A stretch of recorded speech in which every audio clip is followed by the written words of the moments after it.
Let us walk honestly. Romans 13:13. Too honest. The trouble with you, said Jack, is that you're too honest for your own good, Kenny. You had just as many baskets of cherries as I had last year. If you had filled them the way I filled mine, you would have made as much money as I did.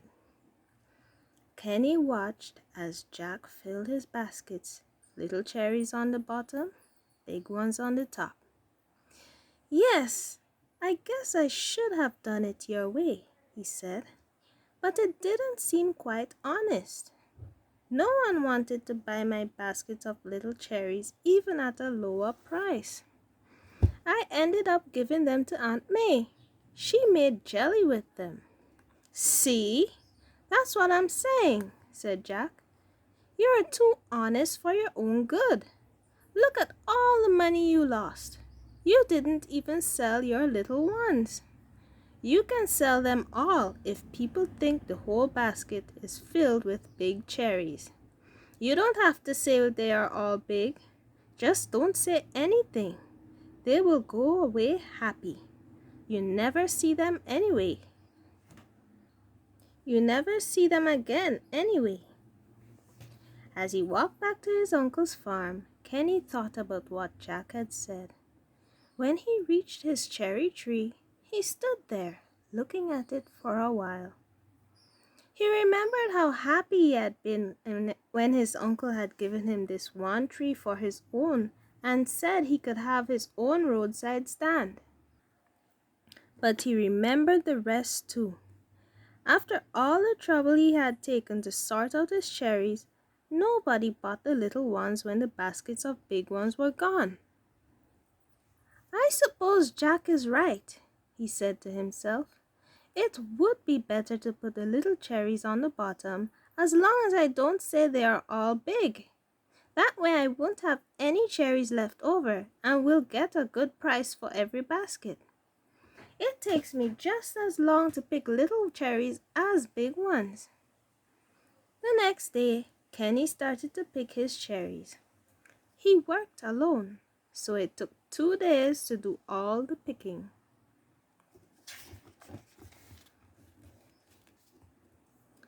Then it took several hours to put them into the baskets. He did it just as Jack said, little ones on the bottom, big ones on the top.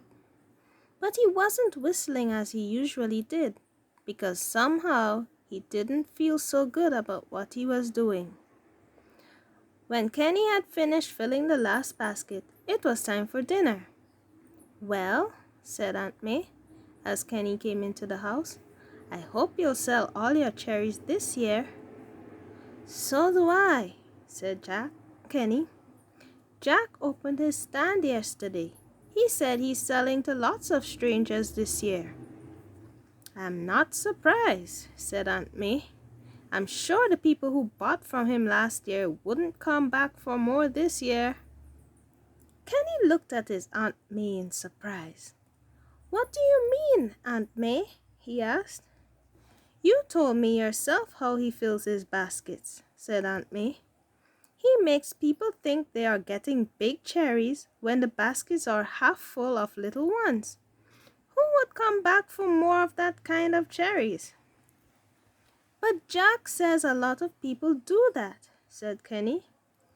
If a lot of people do something wrong, does it start being right? Asked Aunt May. Kenny wasn't listening to her anymore, for something behind her had caught his eye. There, in the cupboard, were the jars of cherry jelly that Aunt May had made from his leftover cherries last year.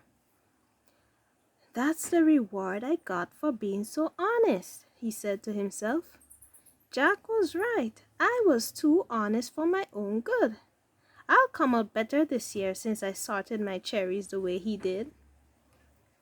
The next morning, Kenny had just put out all his baskets of cherries when the first car stopped in front of his stand. The lady in the car waved to Kenny to come to her window. Hello, she said. How are the cherries this year?" "Fine," said Kenny. "Would you like a basket or two this morning?" "I hope they are as good as they were last year," said the lady. "When I got home, I wished I had bought more."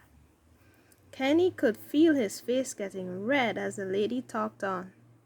"I came back for more the next day," she said, "but your stand was closed. So I bought 2 baskets from that other boy down the road.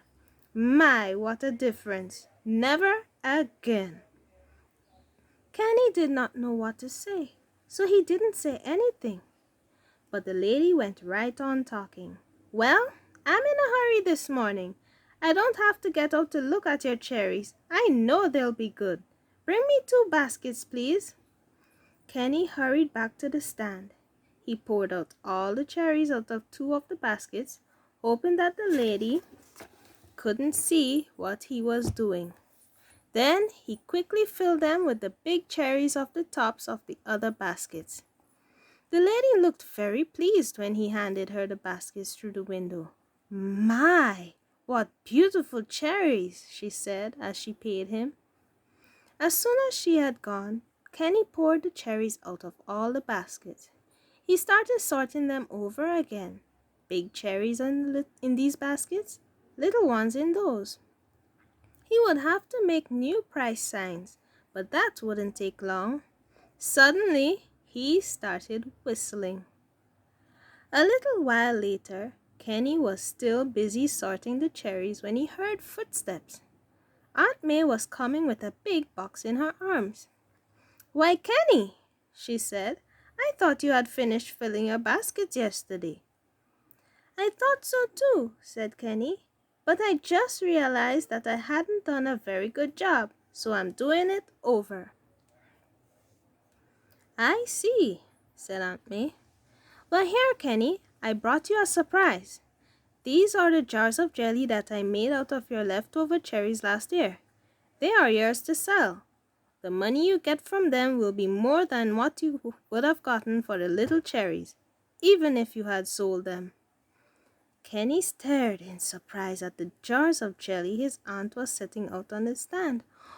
"Oh, Aunt May," he cried at last. Thank you, you are wonderful."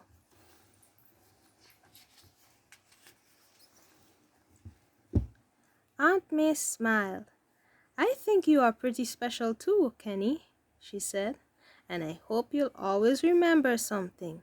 It is never too late to start doing what you should have done all along." Kenny watched Aunt May walk back to the house.